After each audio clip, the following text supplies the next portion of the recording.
ह्या घरात तर एक वस्तू एका जागी भेटणार. 2 दिवस झालं तेलाची बॉटल हुडकू लागलो, तेल बॉटल भेटणार आली काही नाही.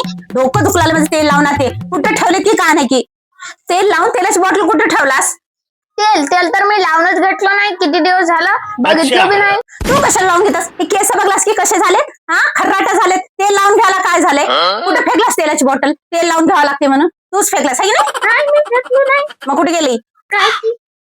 चल ते शोध, तेलाची बॉटल शोध. कुठे आहे शोध बरं पहिला. त्याच्यात ठेवली नाही की नाही, इकडे तर ठेवली. कुठे ठेवली म्हणा? कुठे ठेवली? किचन मध्ये तर ठेवली नाही मम्मी. इकडे आहे, इकडे बी नाही. कुठे ठेवली? इकडे ठेवली वाटते. मम्मी भेटली तेलाची बॉटल. इथं आहे मम्मी. कुठं आहे? तांब्या मागी. तांब्या मागी इथं कशी आली तेलाची बॉटल? तू ठेवलास का? नाही मम्मी मी ठेवलं नाही, मला माहित नाही. अरे मलाच आठवण नाही. 2 दिवसापूर्वी आहे की नाही घर साफ करायला हो ते इथंच ठेवून टाकलो काही रॅक मध्ये. मलाच आठवण नाही.